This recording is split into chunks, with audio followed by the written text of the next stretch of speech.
Welcome back to another episode of the Believe in FCS Football Podcast, part of the Believe Podcast Network. I'm Joe DeLeone, joined by my former roommate, former teammate at the University of Rhode Island, Mr. Sean Anderson. Why are you giggling already? What's the giggle going on? Just your pre-show meltdowns.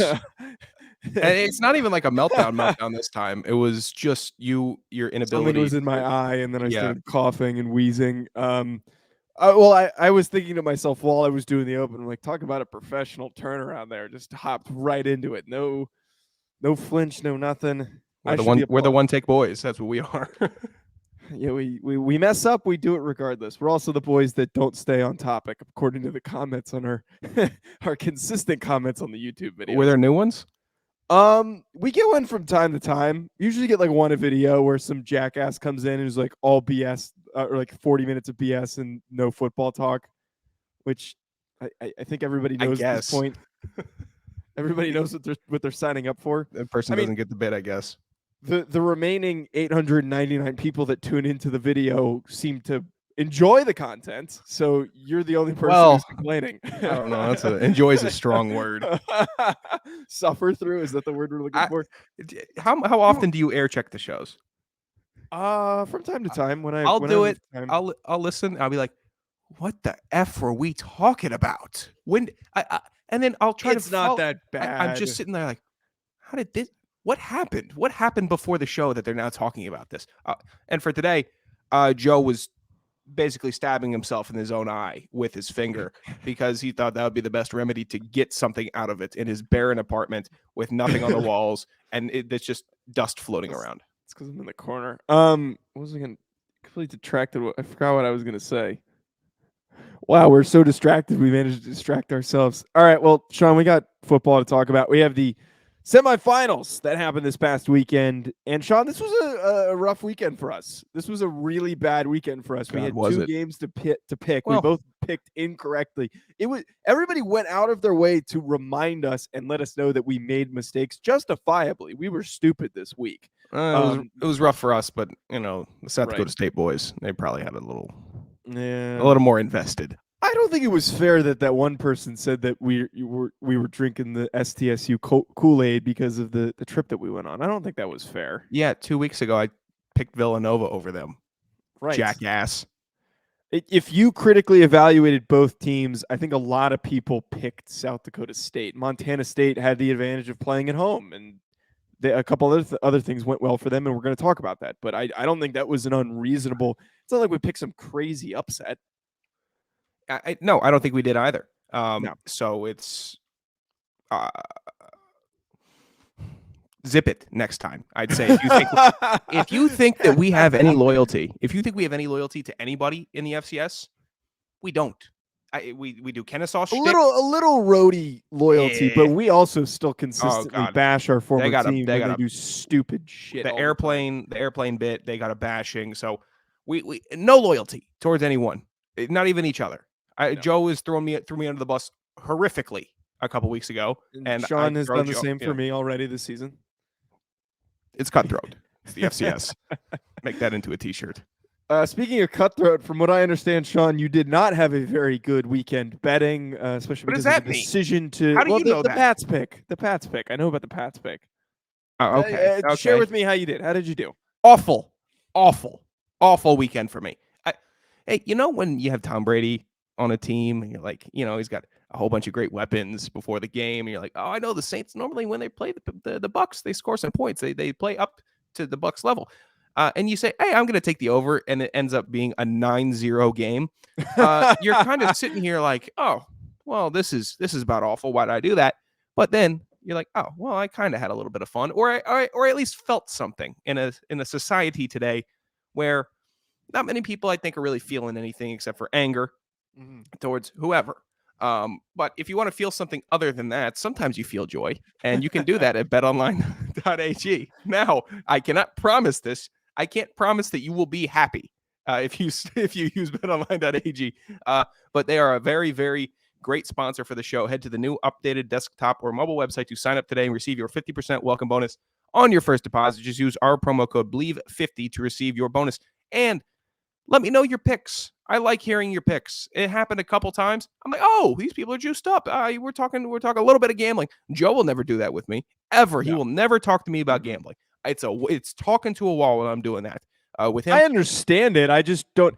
I have made 5 bets in my life, and all 5 of them I have gotten incorrectly. Actually, one of them hit because I took you I to knew a something going casino into it. and you didn't make a bet. I was broke as shit then. I didn't have a job. I was making less than $10,000 a year, and this was post college. I don't know. You should be encouraging that. What the hell's wrong with you? It's an act of camaraderie, and I thought we were closer than we were. Apparently are. I made a bet when we were at Twin River. Oh my God, you are bringing up things from 4 years ago, Joe. Was it 4 years ago? Holy It was a shit. while ago. That hurts. Dude. But We're look, gonna be 30 before we know it. oh God. Jesus. I know, it's like the worst thing to say. 24 in like 2 months. Yeah, That's a I'm big sorry number. for you. Yeah. That's the real downhill. Like everyone talks about he hit 22 and it's like, oh, this sucks, but 24 is the downhill. That's the real downhill. Yeah, Taylor Swift isn't saying I'm feeling 24 because then you're kind of like, oh, I can't do things. You know, I can't Right. be a jackass. What is this? Still a read? Yeah. Yes. So if you're listening and you like, if you like to put a little action on the games, let me know it. I'll just say good pick, bad pick. That's all I'll say back. And I think that could be a fun little game that we get to play on social media. So tweet it at me at Sanderson Radio. Don't tweet it at Joe DeLeone. He won't care about it. I will care. Colin, every single time that you feel the need to make like any type of, because he's been making picks for the bowl games. If every time you pick a game, tag Sean. He wants to know what your pick is. Oh God, no! I see his timeline. No, Sean, the Bucks game though, that like made me think about how much of a massacre it was this week in fantasy. Like what the absolute hell? I'm in the number 1 seed in the playoffs, and I might lose my matchup because of this. Dude, there were 40 total touchdowns scored on Sunday. Insane. Well, if you don't want to be massacred by your significant other, make sure you get her a fantastic gift from Lightbox Jewelry. Say goodbye to dull gifts. Lightbox lab-grown diamonds are the brightest gift of the year. Using cutting-edge technology and innovative techniques, they've cracked the science of sparkle, creating the highest quality lab-grown diamonds you can find at a light price, $800 per carat. They have the same chemical makeup of natural diamonds, but just are grown in a lab. Because of their process, they can create stones in blush pink and beautiful blue, as well as classic white.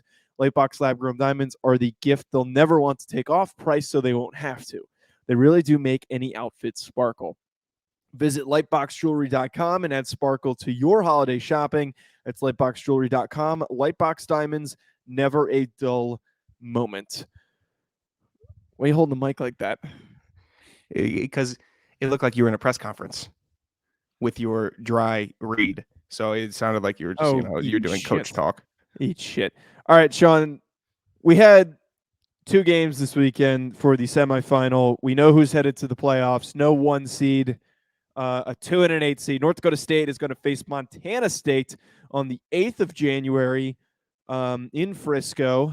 I don't believe we will be in attendance as of right now unless something drastically changes. But, Sean, this is a very fun matchup, and we have to discuss the games that happened this past weekend. Starting off with North Dakota State, James Madison. The Bison beating James Madison 20-14. And this game was very seesaw-ish.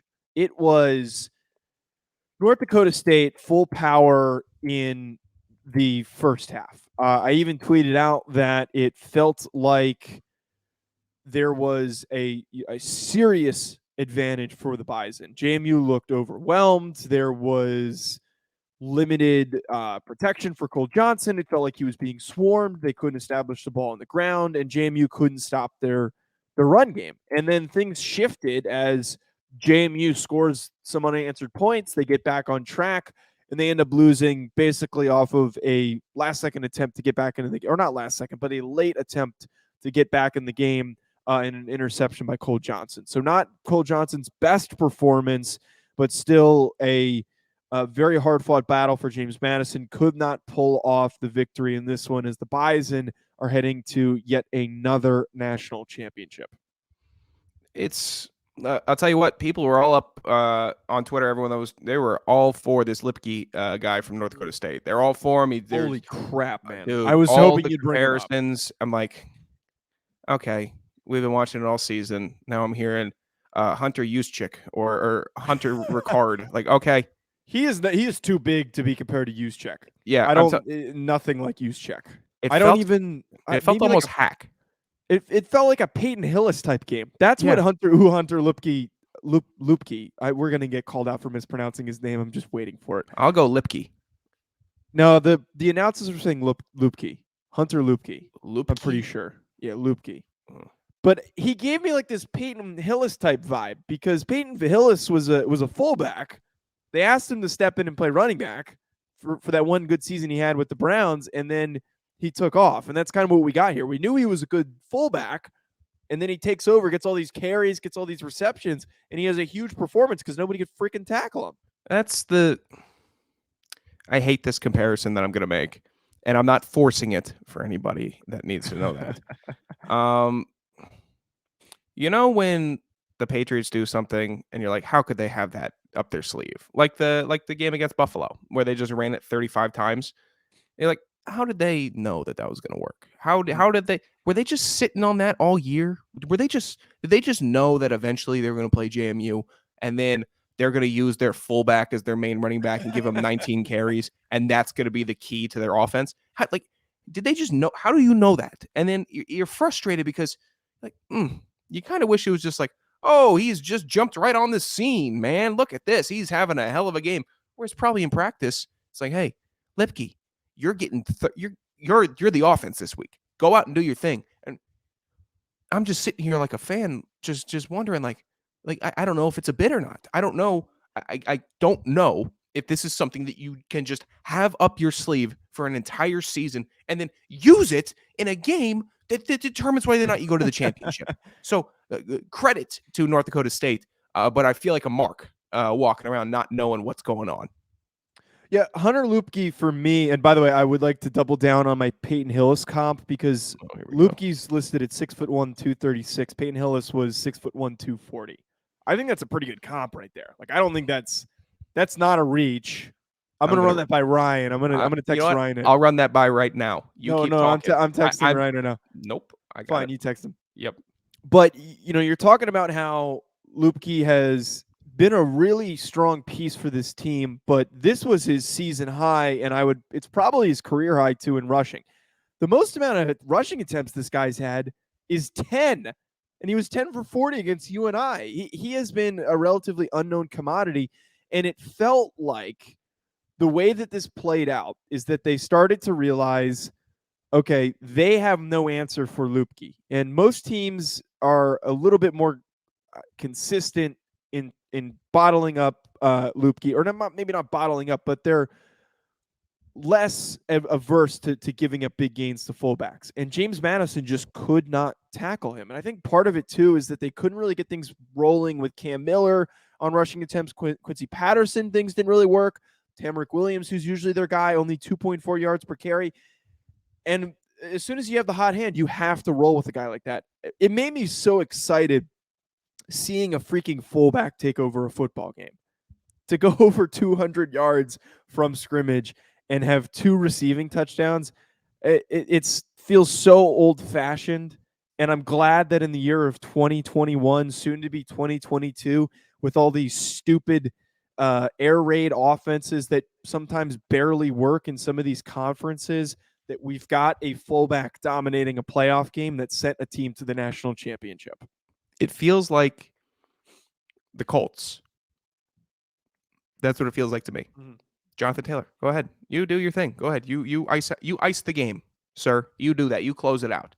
And we're just going to keep winning games. And Cam Miller, Carson Wentz, that's what it feels like to me. And it's a good game, entertaining game. JMU fans, I don't know. We keep on thinking that they've got it really good, or they've had it really good. They've been a good team. Well, they got like one ship in the last 6 years, So right, they've been consistently good, but have not won really that many national championships because they've been competing with the Bison. It would have been a good send-off before they leave the CAA. If they had made it, I think that would have been a better look. Because now you're like, oh, here we go. Where are we going to? We didn't even win the FCS, but that's a not a Rube's take, but it's kind of a half Rube take for me. It's not a big point of emphasis to leave with a ring, but it would have been cool, I guess, if you're moving. I honestly disagree. Even though I picked James Madison, I wanted to see them win this matchup, and or not that I wanted to see them win it. I thought that they were going to win this matchup. I have a little bit more rooting interest, I think, in seeing North Dakota State, because I didn't want James Madison to just win a national championship and then walk off to the FBS. We see that all the time. It happens with all these other programs that have moved up, that have been really good in the FCS, and then they just disappear into the FBS where they're quality teams, but they don't really do a whole lot more than that. You get your App States and your Coastal Carolinas that are highly competitive, but they're not going to compete for an FBS national championship. I would rather stick with a team that lives for the what's the word I'm looking for? The identity of the FCS. And I don't know if North Dakota State's ever going to move up. It feels like if they were going to do it, this would have been the time to do it. But to see it stay within the FCS, to me, that there's a lot of pride in that. I tell you, App State didn't look very dominant against Bailey Zappi. Oh, no. I don't know how we didn't bring that up earlier. Congratulations to Bailey Zappi. Absolutely. I know he's a friend of the show. Close personal friend of the show, Bailey Zappi. Who I'm too scared to text, because if I get left on red, that's gonna be like, oh, it's gonna be devastating. Yeah, it's not devastating, but I'll be like, okay, he's now too big to do anything, to acknowledge. But right.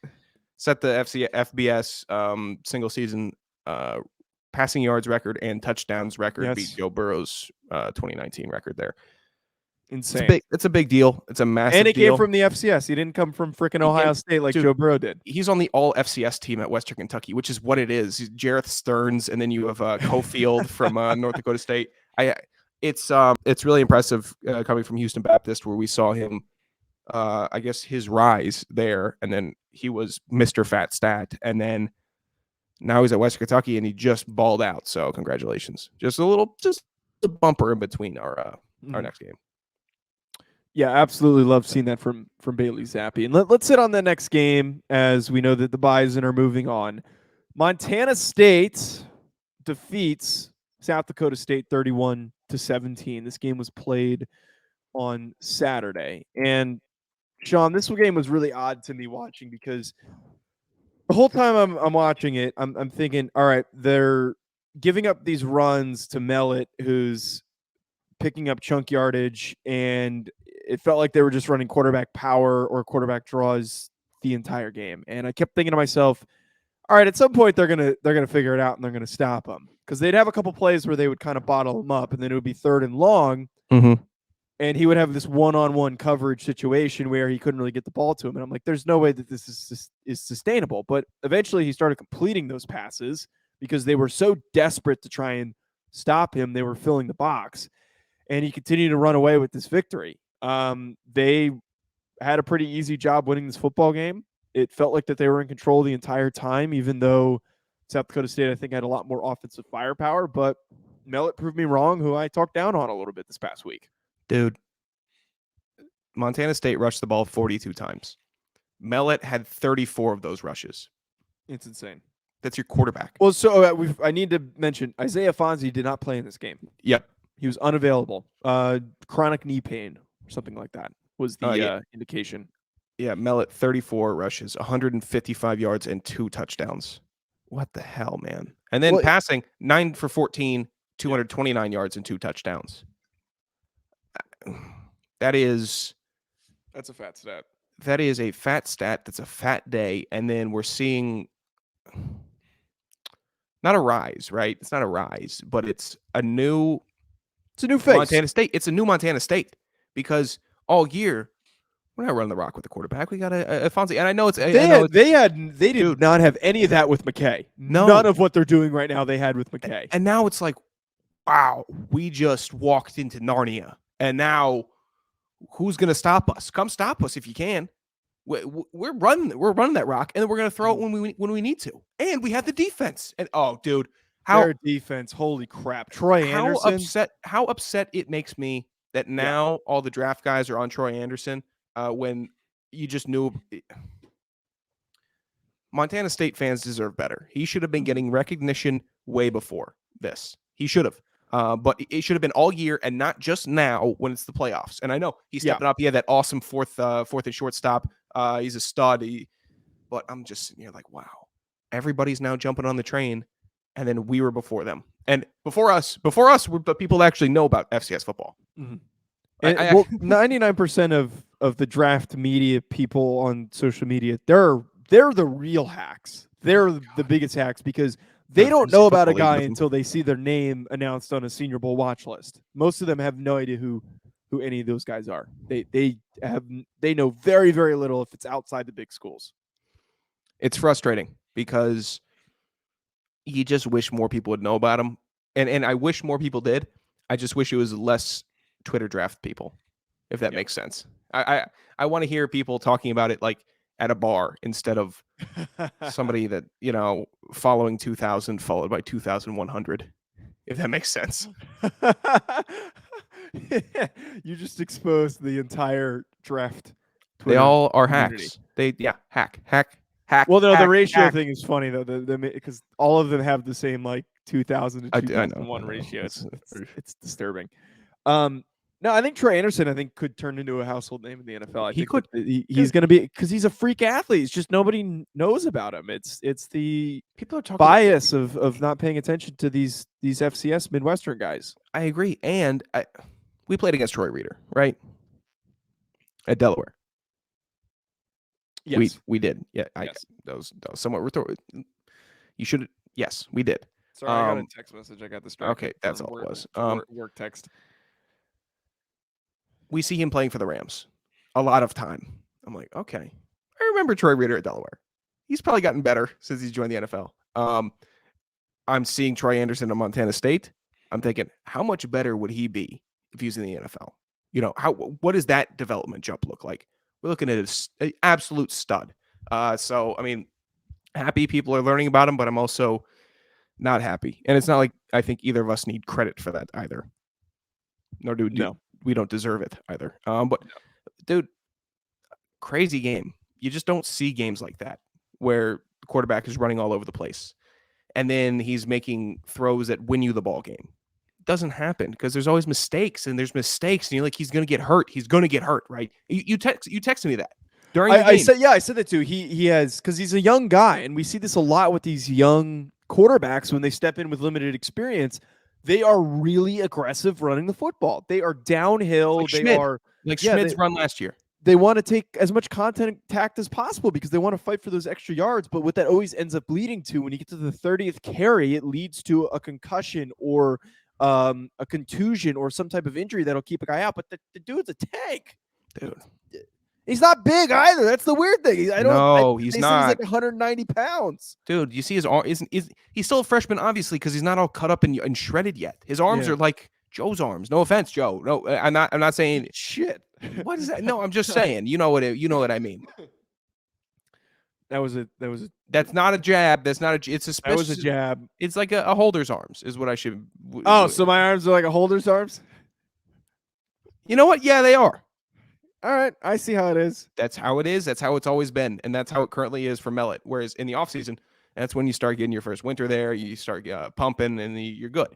Because he's a quarterback. He's a freak athlete, so he's obviously going to get shredded. Never happened for you. Also, definitely never happened for me. So let's get that straight before you start getting all, what's up, yeah, Tubby? So just shut it down over there.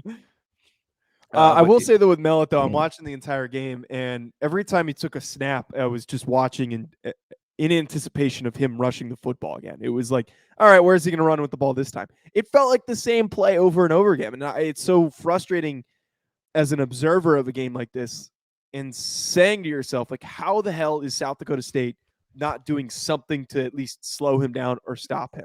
Because when I'll actually draw on some experience here, which I think we don't do enough of.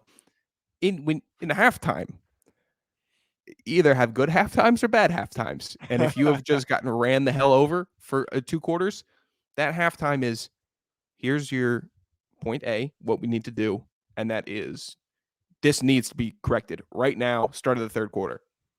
Obviously, for South Dakota State, that's stop the quarterback run. That's what that is. Up the middle, too, every play.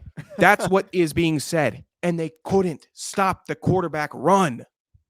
Oh, I couldn't believe it. I couldn't believe the imposing of will that it was. And you're just like, wow, South Dakota State, man, they look good. They looked good all postseason. Pierre Strong Jr.'s back, and you're like, oh, here we go. Oladoka. And they had Strong Jr. had a big rush early on in the game, too. As soon as I saw that, I was like, oh, this is going to open the thing up. This is going to get them some momentum. It was just suffocating defense for Montana State and an offensive scheme that was just about unstoppable. Yeah, that pass rush was so aggressive. And South Dakota State had success running the ball, and that was what was leading to them putting points on the board and then moving the ball down the field. But in any third and medium situation, Oladoka was smothered, and it kind of worked the opposite of what we expected, or at least I expected, because I thought that Montana State was going to move the ball, and then occasionally on some drives they would get stuck in 3rd and 7, 3rd and 10, 3rd and 8 or whatever. And then because Mellot is not an experienced passer, would sit and look around and then get hit because he's overthinking that kind of thing. Passer, that didn't happen. Experienced player. Yeah, it's not, that's what I think we were banking it off of. We were saying, okay, maybe they'll get lightning in a bottle, but for the most part, I'm going to go with the savvy vets at South Dakota State. Wrong. We were wrong. I have a take that I know certainly is going to anger the Montana State fans, but that's what we do on this podcast, is anger people, apparently. I am excited for the development of Mellot, and I think that he is going to turn into a high-quality, talented FCS quarterback. But I'm telling you right now, if he doesn't still develop his traits as a passer, he is not going to be that hard to stop. And I think this upcoming week, he's also, or not this upcoming week, in the national championship, he's not going to be that hard to stop. The way that you stop him was clearly apparent in this game because it happened early on. If you force him into 3rd and 8, 3rd and long, and he's in these one-on-one, they kept trying to get these one-on-one man coverage situations to get the ball out. And he made some really good throws, but that's not going to work every single time. If you can bottle him up and slow down that run game, which is easier said than done, but North Dakota State has the defense capable of doing that, it is easy to slow down this offense.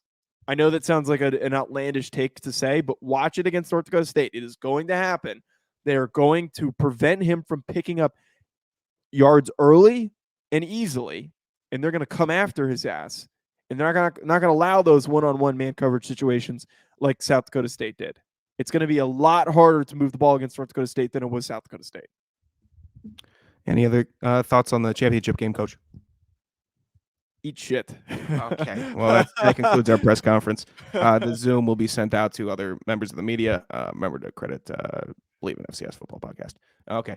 I didn't think we were going to start talking about the championship game today.